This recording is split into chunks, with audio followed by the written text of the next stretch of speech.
This video is a catalog of emotions, or here it says table.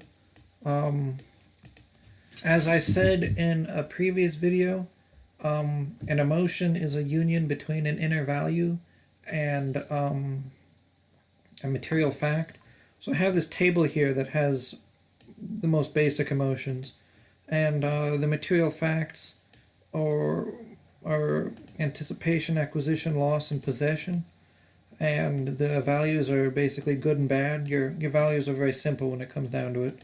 And so when you're anticipating something good, that's hope. If you're anticipating something bad, that's fear. If you acquire something good, that's happiness. If you acquire something bad, that's sadness. If you lose something good, that's sadness. If you lose something bad, that's relief. If you possess something that you consider to be good, that's I would consider that to be joy. And if you possess something you consider to be bad, I think that would be called disgust. And I think the difference between joy and happiness is kind of interesting, because I think it's possible to be a generally joyful person while having a sad moment in your life. Anyway, I'll get down to the other emotions then. These are more complicated emotions. The first one, anger, is like sadness, except that the loss is associated with an enemy to be combated. So, for instance, I don't know, if a tree fell on your car, like during a thunderstorm, maybe you'd be mad, but that would be kind of stupid because the tree isn't a person and didn't harm you on purpose. But anyway, if you're a reasonable person and a tree falls in your car, I think that would be more likely to produce sadness than anger. Or maybe if a loved one died, that would make you sad.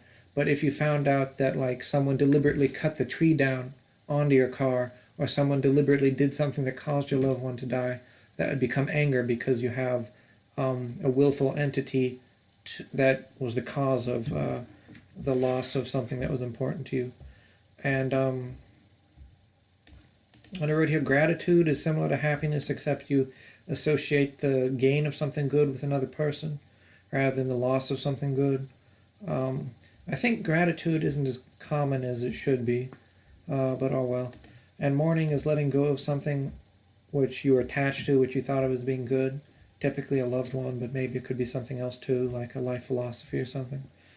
I talked about this in another video too. I said in that video that offense is when material facts conflict with your inner values.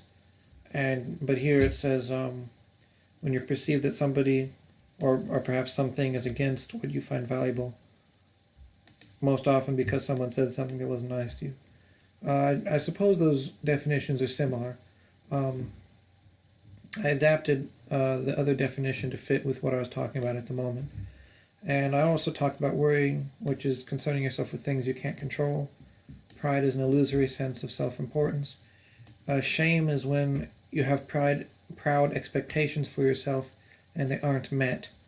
And humiliation is the process of letting go of pride. And humility is the quality of honest self-assessment. I think humility is very cool. I talked about it in another video quite a lot. And honor is placing value in another person, I say here. I might have talked about this, how this is different with respect to gender in another video. I don't know, I might check. And yeah, it goes on. Calmness is freedom from negative emotion, and hatred is caring about harming another person more than one's own needs, or wishing that something or someone wouldn't exist. And love is placing another person's needs before your own, or simply being glad that something exists for its own sake. Oh, and I talked about that already. Okay. I think that's enough for this video. I'll stop it here.